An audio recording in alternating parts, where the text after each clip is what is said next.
This Atlanta Braves hot streak has been fun, and it shows us what could have been, but don't let it fool you. There's still a lot of work that needs to be done this offseason. We'll talk about it on today's episode of Locked On Braves, so let's get into it.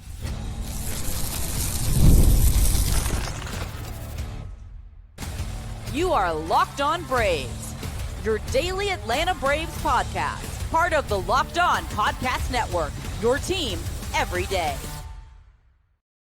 Hey, and welcome back to Locked On Braves, part of Locked On Sports Atlanta, where we cover your favorite Atlanta sports teams each and every day. I'm your host, Jake Mastroianni. You can follow me on social media at shortstopball. Check out the podcast there at LockedOn_Braves on X, Locked On Braves on Instagram. If you're new and you're watching this on YouTube, please do me a huge favor. Hit that subscribe button if you haven't already. And if you have, hit that thumbs up button. Leave me a comment down below, as those things help this show out a ton whenever you do them. Thank you so much for your support there. We're Locked On Braves, and on the audio version, where we still get the majority of our listeners, thank you so much as well. And you want to help us out, you can leave us a 5-star review on Apple, Spotify, or wherever you get your podcast. Locked On Braves available wherever you get your podcast. Thanks so much for making Locked On Braves your first listen of each and every day.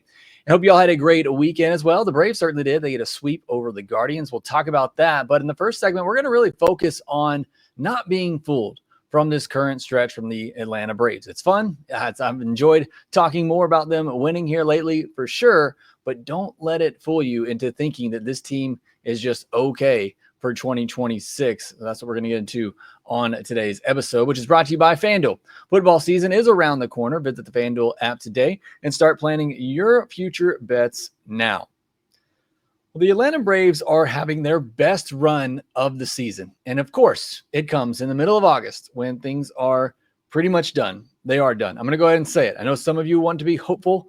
Things are done. The Braves are not coming back, but they are currently on a 5-game win streak after sweeping the Cleveland Guardians over the weekend, taking 2 of 3 from their Mets, and the series before that, taking 4 of 5 from the Marlins. The Braves have won 3 straight series now, and they are 9-2 in their last 11 games. It's the stretch we've been looking for since early June that just is now coming, but it's too little too late for this team. And for those of you who still are trying to hold on to hope that something magical can happen, let me disappoint you here a little bit. The Braves are still 9.5 games back of a wild card spot. They have 5 teams ahead of them, not including the final team that they would have to jump to get into the postseason, which right now is the Mets, and that third and final wild card spot. They're still 12 games under 500. They are not even close to even getting to 500 at the moment. Getting to 500 this season would be quite the accomplishment if they could do it. There's 38 games left on the schedule.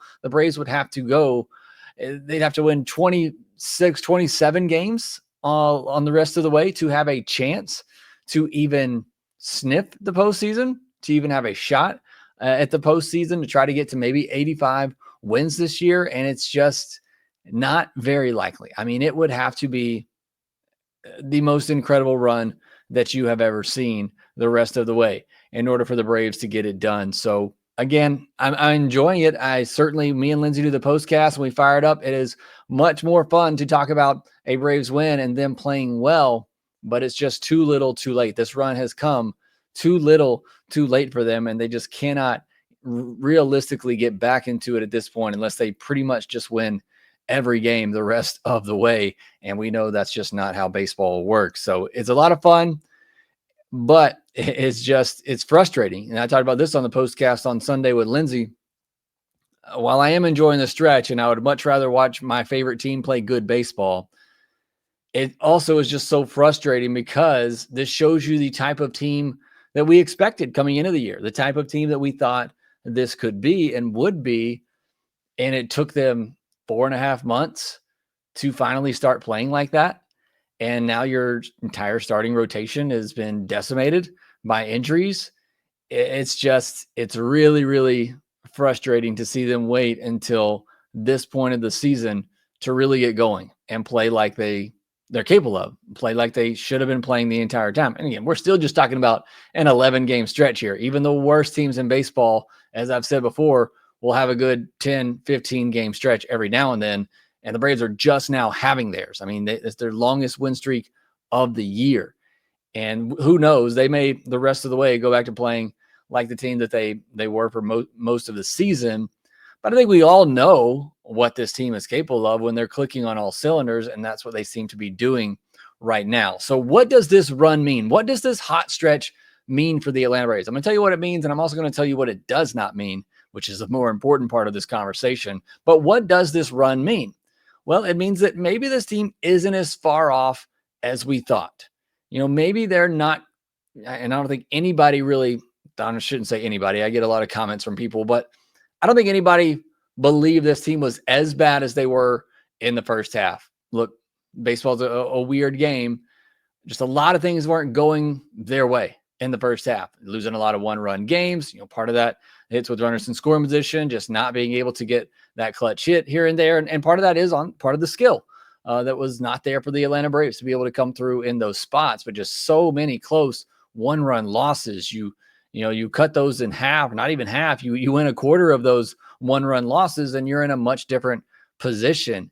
And they just, again, weren't able to get that done. But I think that showed you how close this team was. They were just a couple of big hits here or there to really going on that run and to winning more of those tight ball games. And now we see them doing that. Just this series, they won a 2-0 game. They won a 5-4 game. You had a couple of really close wins, some comeback wins in this run that they're on right now.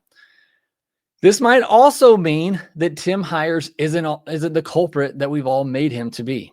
Now, I had CJ Nikowski on this show, and he talked about Tim Hires, who he admitted he's very much biased towards having a relationship with him in the past, both as a player and when they both were at Texas.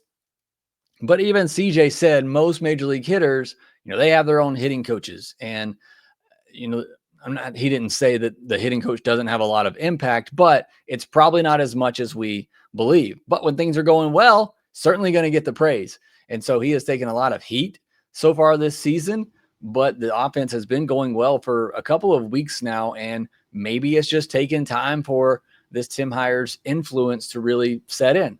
So maybe that's what that means. This current streak also means they don't have as much work to do in the offseason as we thought. Now, again, as I'm going to get to in a second, doesn't mean they shouldn't do anything when I get into what it does not mean, but maybe it doesn't mean the whole team needs to be blown up like a lot of people have suggested. I've never suggested that, and I've never thought that they would do that, but there were a lot of people out there thinking that this team just needs to be blown up and started from scratch. I think this run kind of proves what this team can be when they're playing at their max potential and when they're hot like they are right now. And so I think this run means, and it just solidifies that things don't need to get blown up, that there is still a good core here that can win. All right, what does this stretch not mean? That's the more important part of this conversation. It does not mean that they shouldn't still shake things up this offseason. Look, it is not. We're excited about a week and a half, 2 weeks stretch here that the Braves have had in the middle of August when they're already out of it. We have seen a year and a half now of just poor play from the Atlanta Braves. Now, 2024, they still won 89 games, say it all the time, still a really good season, made the postseason, all of that, but certainly didn't meet expectations. But they had a lot going against them that year with all the injuries. Not like this year where people are probably going to look back and try to blame the injuries, but that wasn't the issue when this team fell apart early on in the season. Things still need to be shaken up, and there still needs to be a lot of change that happens. We all assume the coaching staff is going to be shaken up, that Brian Snitker is going to step down, and they're going to mutually part ways. We all believe that a new manager is coming this season. Now, maybe this run means they keep things in-house and they don't try to shake it up and go outside the organization.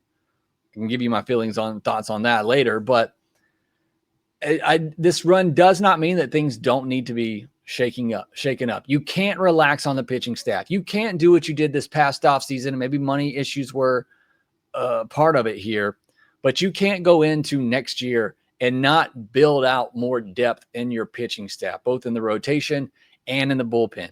Yes, if Sale and Schwellenbach and Strider and Lopez and Holmes and all these guys come back healthy, it's probably one of the best rotations in baseball. Not to mention Waldrep, who's throwing well right now. We'll talk about him later in this week. Joey Wentz maybe looks like a piece in your rotation as well. You need more than that. You need to find more major league depth for your rotation to help you get through 162. Because as I said on the podcast last week when we previewed the 2026 rotation, you got to know you're at least losing 2 guys during the year for significant periods of time, at least 2. I mean, we've seen the Braves lose more than that this year, but you got to go into the year knowing you're at least going to lose 2 guys. So you have to put yourself in a better position. If you have to go to a six-man rotation to start, you do it, whatever the case may be, but you've got to build out more depth in your rotation, and you need more depth in your bullpen. Look, Iggy looks good right now. Obviously, he's a free agent after the season, but should they choose to bring him back, he looks more like himself. Dylan Lee looks good. He's coming back. Pierce Johnson, you should have Joe Jimenez back next year. You couldn't move Ronaldo Lopez back to the bullpen. There's a chance that there is still a good bullpen here for next year, but you cannot go into another season and not have that depth, that proven depth in your bullpen. You have got to do a better job of building that out going into the season. And there needs to be at least one big offensive addition. I don't know where it is, who it's going to be, but there needs to be at least one big offensive addition to shake up this lineup and just give it even more firepower. Again, I believe in Acuña. I believe in Profar. I think he's giving you what you want. I believe in Matt Olson. I believe in Austin Riley. And I want to believe in Michael Harris. There, obviously, Drake Baldwin, Sean Murphy, good catcher situation. I mean, you have 5 or 6 guys that I think that's a strong core that you can believe in. But you need more. You need more firepower to deal with guys that, get injured or guys that just have some regression. You need to go out, and I just think they need that big piece to insert some more confidence and reliability in the offense. So most likely will be in the outfield, shortstop, or second base, but there needs to be one big offensive addition. The front office, what they cannot do at the end of this season, assuming the Braves finish strong, and let's assume they have one of the best records in the second half, post All-Star break. They have a really strong finish to the season, which is possible. We talked about this all the way back at the beginning of the year, that the Braves had a favorable schedule at the end. They got a little tough stretch coming up here to begin the month and the end of August and beginning of September, but to end, it's a pretty favorable schedule. So there's a good chance that the Braves finish this season with one of the better records in baseball. But what the front office cannot do is sit back and say, this team had a really strong finish to the season. We feel really good about them coming back in 2026 with guys being healthy. If Alex says that, and he probably is, I'm going to throw something at the screen. You can't, and he probably has to say that for the guys in the clubhouse and all that. I get it. It's GM speech, but that can't be your thought process behind closed doors to say, team finish strong, we're good for next year, we don't need to do much of anything. That cannot be your message, no matter how things finish here in 2025. You cannot ignore what happened for the first 4 months of this season. You cannot ignore the offensive futility that you had for most, if not all, of 2024 beyond like the first half of April. You cannot ignore all of that. Things still need to be shaken up. You still need to breathe some life into this team going into next year. And this run that you're on, again, assuming it continues, it cannot mean that you just simply fold in the offseason and run it back with what you have. That's what this hot streak cannot mean. But let me know your thoughts in the comments section below. Maybe you disagree. Maybe you think this team is fine and just a couple of minor adjustments are needed. Or maybe you're with me and you think they still need to shake some things up. There still need to be some major additions. Of course, we all would love major additions, but I think major additions are necessary and needed going into this offseason, going into 2026. So let me know your thoughts in the comments section down below. Next, we'll get into what happened over the weekend. It was a complete weekend for the Atlanta Braves, winning in a variety of different ways. A lot of good performances. We'll get into all that here next. This episode is brought to you by Prize Picks, the daily fantasy platform that lets you turn your football predictions into real rewards. Preseason is already heating up, and college football isn't far behind. I believe some games start this weekend. Whether you've got your eye on big-name quarterbacks or breakout running backs, Prize Picks makes it easy to get into the game. Joe Burrow, Saquon Barkley, Josh Allen, Aaron Rodgers, whoever you want to pick, you can do so on Prize Picks. Prize Picks is simple to play. Just pick more or less on 2 to 6 player stat projections. If you get your picks right, you could cash in and win up to 2,000 times your money. The flex play option is a total game changer as well. Even when one of your picks misses, you still double your money. Prize Picks puts their members first, so all withdrawals are fast, safe, and secure. Download the Prize Picks app today and use code LOCKEDONMLB to get $50 in lineups after you play your first $5 lineup. That's code LOCKEDONMLB to get $50 in lineups after your first $5 play. Prize Picks, run your game. Thank you, as always, making Locked On Braves your first listen of each and every day. Go check out Locked On MLB for your second listen of the day. Solely will get you caught up with everything happening around Major League Baseball, and the guys over at MLB Game Night have been doing a fantastic job all year long, giving you the best highlights and instant reactions from each and every game every single night. Well, the Atlanta Braves had a lot of good things to react to over the weekend as they get a sweep over the Guardians, a team that was playing pretty good baseball and trying to find their way back into a postseason spot. The Braves go up there and just dismantle them. On Friday, the offense scores 2 runs on 8 hits, 4 walks, 8 strikeouts, just 1 extra base hit, a double by Olsen, only 2 at bats with runners in scoring position. They go 1 for 2, so that's a .500 average there. Not too bad. A lot of base running mistakes on Friday. You had 3 caught stealings, 1 from Michael Harris where he thought it was a ball 4. Instead, it was strike 3. So he just kind of pulled up. He had a 2 from Michael Harris in that game. I think the other one was from Nick Allen, a call that was close. They called him safe. It was overturned. You also had Acuña who, interfered with the fielder. So it should have been at second base. But instead, they call him out, and so you got Ozuna on the base pass at first. That's not a good trade-off. And then Profar also got thrown out at home on what I thought was a pretty bad call by Freddie Gonzalez. I still haven't seen the video to see. It was a perfect bounce off the wall. And it took a perfect bounce. If that bounces any other way, Profar probably scores. Profar was running on the play, so he's running straight towards second base. So he doesn't get to cut it like you're naturally cutting second base and going to third. So that slows him down a little bit. And then the bounce off the wall goes perfectly to the center fielder where he's able to barehand it, get it in quickly. And then Profar was out by a good 10 or 15 feet. So it wasn't really all that close.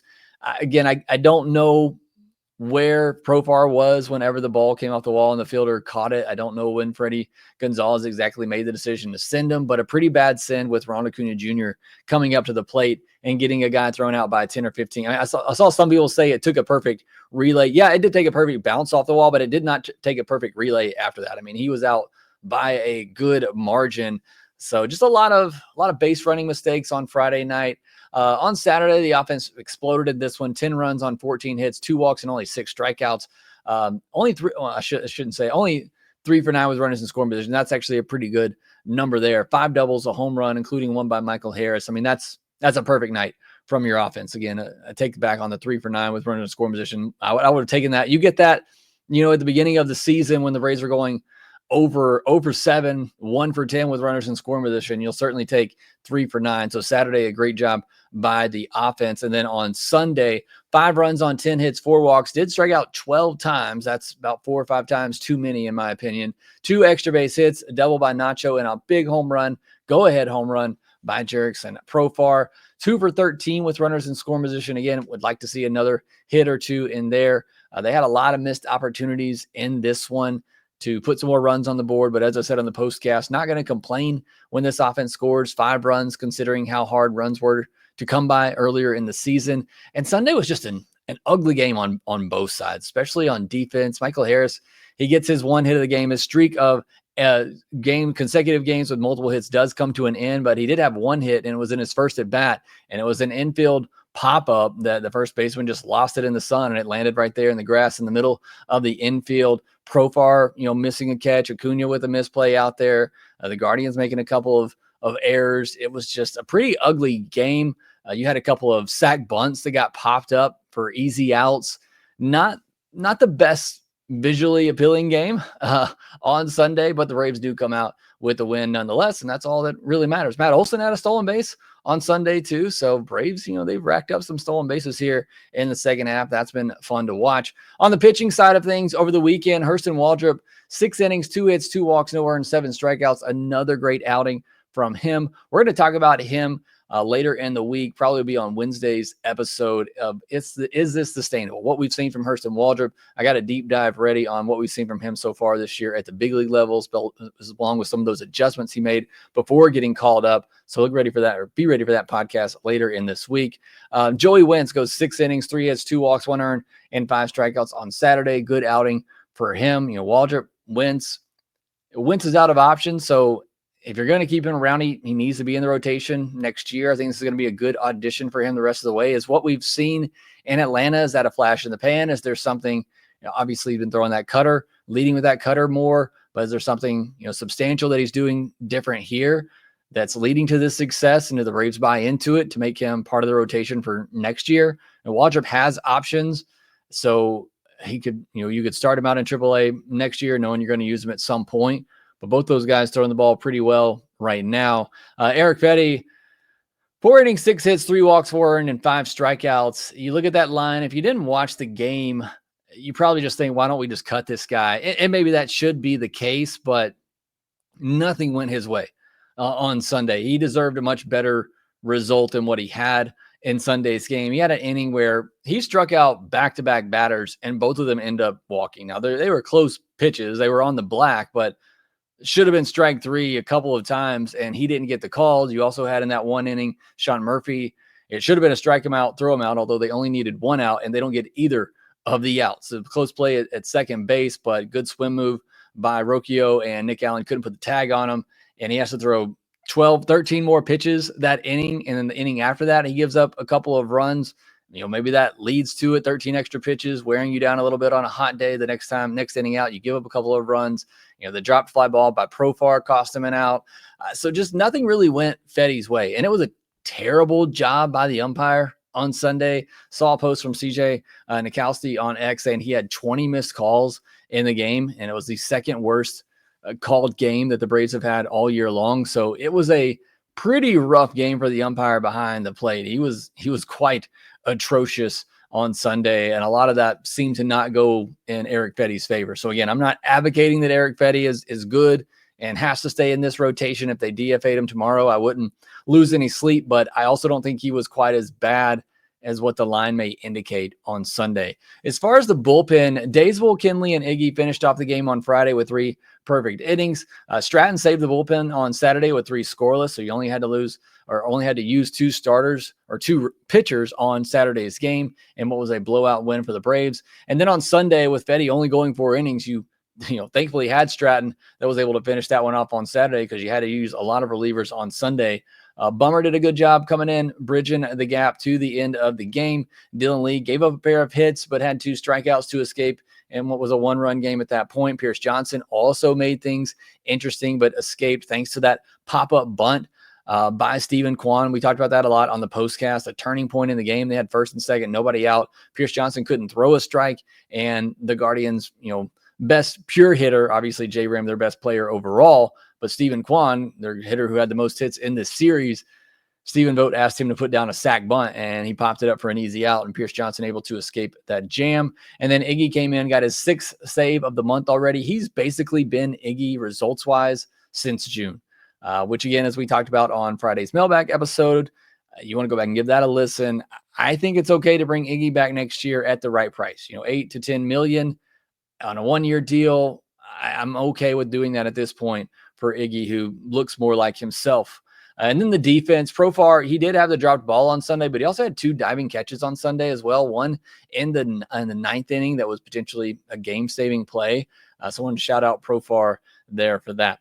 All right, next we'll get into the Braves' next series, which comes against the White Sox, which seems like it might be a pretty favorable matchup for the Atlanta Braves, especially with the way they're playing. But the White Sox offense has been really good in the second half of the series. We'll talk about that matchup and the pitching matchups in that one as well. We'll do that here next. August 26th is officially FanDuel Futures Day, a brand new holiday for football fans who live for bold predictions and preseason hunches. For just 24 hours, FanDuel is giving you deals on NFL season predictions. So whether you're calling your MVP, eyeing a long shot division winner, or ready to crown your Super Bowl champ before week one even kicks off, this is your moment. Maybe you think this is a year for the Falcons. You can go ahead and put that in on FanDuel. Maybe you love Bijan Robinson for MVP this year. You can go ahead and lock that in on FanDuel. Whatever hunches you got, August 26th is the day to cash in on them, or parlay your division winner dark horses as well. You can do that on FanDuel on August 26th. Also, make sure you visit FanDuel.com/playsafe for tools and resources to help you stay in control of the way you play. Visit the FanDuel app today and start planning your futures bets now, because Futures Day is one day and one day only. Again, that's August 26th, FanDuel Futures Day. FanDuel, play your game. Well, the Atlanta Braves are playing the best baseball they played all year, and now they take on a White Sox team that on paper is one of the worst teams in all of baseball, which, by the way, so are the Braves record-wise, but the White Sox have been one of the worst teams in baseball for quite a while now, but they got the Braves last year. Some questionable series losses for the Braves over the past few seasons, but the White Sox were one of those that just stick out to you. That 1-0 loss with Chris Sale just haunts me still to this day. I have one of the worst memories in the world, but I remember that game for whatever reason, because it was just one of the most pitiful games I've ever watched. And the Braves are looking for a little revenge right now. They're hot, and the White Sox are not. They've lost 4 in a row, but since the All-Star break, the White Sox offense is 4th in home runs. They're 6th in batting average. They're 6th in OPS. And they've been led by a rookie in Colson Montgomery, who has 10 home runs since the All-Star break. Now, he's only hitting home runs. He's got a .218 batting average, but a .554 slug with those 10 homers. Luis Robert finally turning things around. They didn't trade him at the deadline. They held on to him, and he's maybe going to help them trade him in the offseason, because he's slashing .313, .383, .446. That's an .829 OPS and 9 stolen bases as well. So he's starting to look like Luis Robert again, maybe helping the White Sox to pick up that team option and maybe look to trade him in the offseason, maybe to the Atlanta Braves. We'll see. We'll get into that once we do get to the offseason. And then Lenyn Sosa, 289, 336, 526, 862 OPS with 7 home runs since the All-Star break. So again, this White Sox offense has been a top 5 offense since the second half, or since the All-Star break. Now their pitching hasn't quite been as good, but Schonberg, Aaron Savali, Shane Smith have been solid in the rotation. Braves are going to see 2 of those guys in this series, but not on Monday in the first matchup. It'll be Yoendrys Gomez, who in 13 games this year, mostly as a reliever, because only 22 2/3 innings, have a 5.56 ERA and 20 strikeouts with a 1.54 whip, going up against Spencer Strider, who has really scuffled here lately, and now he's going up against what's been a hot offense. But this feels like a matchup on paper that should be very favorable for the Atlanta Braves to hopefully keep their win streak alive. And then in game 2 of this series is going to be Shane Smith, who has a 4.01 ERA and a 1.28 whip and 101 innings this year with 98 strikeouts, versus Bryce Elder, who's coming off a great start. So that one could be a little bit more difficult matchup for the Atlanta Braves. And then in the finale, it'll be Aaron Savali, who has a 4.88 ERA and a 1.35 whip and 79 1/3 innings this year, just 65 strikeouts, going up against maybe the Braves' best pitcher right now in Hurston Waldrep. So this is another series the Atlanta Braves got a chance to win, got a chance to keep their winning streak alive, but I'll be looking for Strider. Can he get back on track? It's been a rough go of him lately. Is he just tired? Does he need a break after not pitching most of last year and being injured and up and down a little bit at the beginning of this season? Is he just, running out of gas? Can he figure some things out? Can Bryce Elder build off his last performance? Can Hurston Waldrep continue the run that he has been on? And then also continuing to watch this offense, can they put some more good at backs together and continue this run that they've been on? It's been a lot of fun watching this offense. I now look forward to Profar coming to the plate. Olsen, Acuña, obviously always look forward to them, but now look forward to seeing Michael Harris step up there. Even Marcell Ozuna, what's he going to do? And when Snit decides to play Drake Baldwin, I can't wait to see him come to the plate. Even Nick Allen here lately and Nacho, they were getting some hits over the weekend. So this is once again an offense that is fun to watch, and hopefully that continues in this White Sox series. But to bring it full circle, no matter what happens, they may come and sweep this White Sox series, run their winning streak up to 8. Don't let it fool you. There still needs to be some major shakeup with this team in the offseason and some big work to be done, which we'll talk about once we get to the offseason. But 38 games left here. Make sure you subscribe to Locked On Braves, where we'll be talking about it and getting you set up for the offseason, and you'll get the postcast with me and Lindsay after every game the rest of the way. But that would do it for this episode of Locked On Braves. Make sure that you rate, review, and subscribe to the Locked On Braves podcast wherever you get your podcasts, and we will talk to you next time.